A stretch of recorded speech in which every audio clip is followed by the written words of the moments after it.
উপোসের দিনগুলোতে একটু স্পাইসি খেতে ইচ্ছে করে। আর লুচি আর পরোটা খেয়ে খেয়ে কিন্তু জীবনটা একদম বরবাদ এই গরমে। তো আপনারা কিন্তু ইচ্ছে করলে একটা ডালিয়া বানিয়ে খেতে পারেন। তো ডালিয়াটা কিন্তু ছট করে হয়ে যায়। এই ডালিয়া রেসিপিটা আমি আপনাদের সাথে দেখাচ্ছি, একদম চটজলদি হয়ে যাবে আর খেতেও কিন্তু খুব সুন্দর হয়। তো দেখুন, আমি ডালিয়াটা আগের থেকে 1 কাপ ডালিয়া আর 1 কাপ মুগের ডাল, মুগের ডালটা অল্প একটু ভেজে আর ডালিয়ার সাথে দিয়ে একটু সেদ্ধ করে রেখেছি। এখন আমি কড়াইতে একটু সাদা তেল দিয়ে দিয়েছি।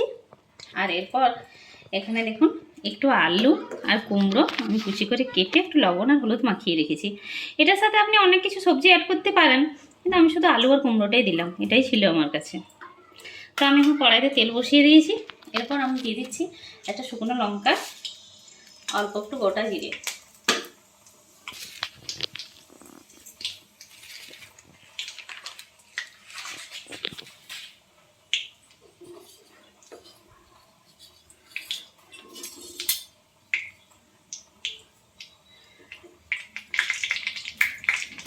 এরপর আমি দিয়ে দেব কয়েকটা কাঁচা লঙ্কা।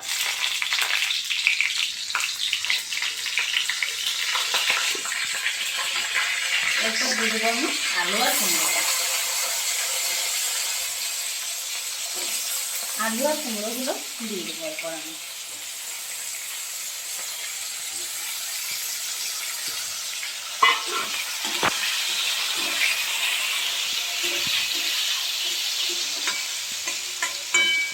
আলু আর কুমড়োগুলো আমি একটু ভেজে নেবো, তো এই জন্য আমি একটা ঢাকা দিয়ে দেবো। আমি কুমড়োগুলো ভেজে নেব।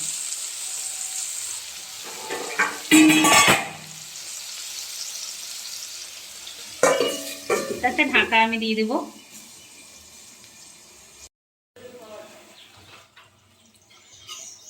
তো আমার আলুগুলো সম্ভবত ভাজা হয়ে গেছে।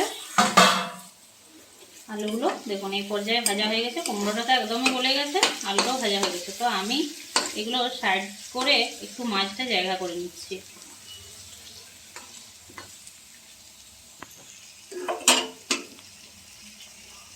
এরপর আমি মাছটাতে একটু তেলটা যার জন্য জায়গা করে নিয়েছি। এখানে আমি দিয়ে দিচ্ছি একটু আদা থেতো করে রেখেছি, দিয়ে দিচ্ছি অল্প পরিমাণ আদা।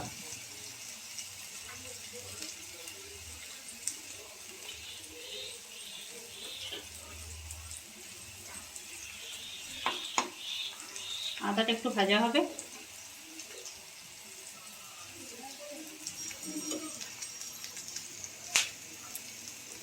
তো আমি আদাটা দিয়ে দিচ্ছি, আদাটা ভাজা হয়ে গেছে। এরপর দিয়ে দিচ্ছি একটু সামান্য পরিমাণে জিরে গুঁড়ো, হলুদ গুঁড়ো, লঙ্কা গুঁড়ো।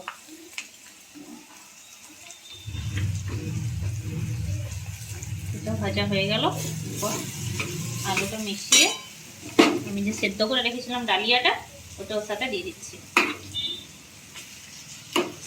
খুব সিম্পল পদ্ধতিতে হচ্ছে এটা, কিন্তু খেতে অসাধারণ সুন্দর হয়। ডালিয়াটা আমি সাথে মিশিয়ে দিচ্ছি। একটু সাইড থেকে জল দিয়ে দিচ্ছি।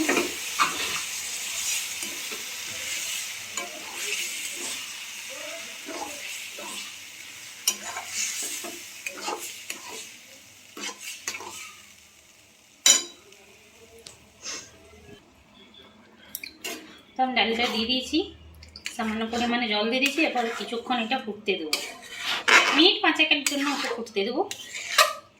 দেখুন আমার আলুগুলো কুমড়োগুলো কিন্তু সব মিশে গেছে। এটা কিন্তু শীতকালে সবজি দিয়ে করলে কিন্তু বেশ সুন্দর হয়। এখন কোনো সবজি নেই, আলু আর কুমড়ো দিলাম। এরপর 5 মিনিটের জন্য আমি এটা ফুটতে দেবো। একটু ফুটে মশলা গন্ধটা চলে যাক।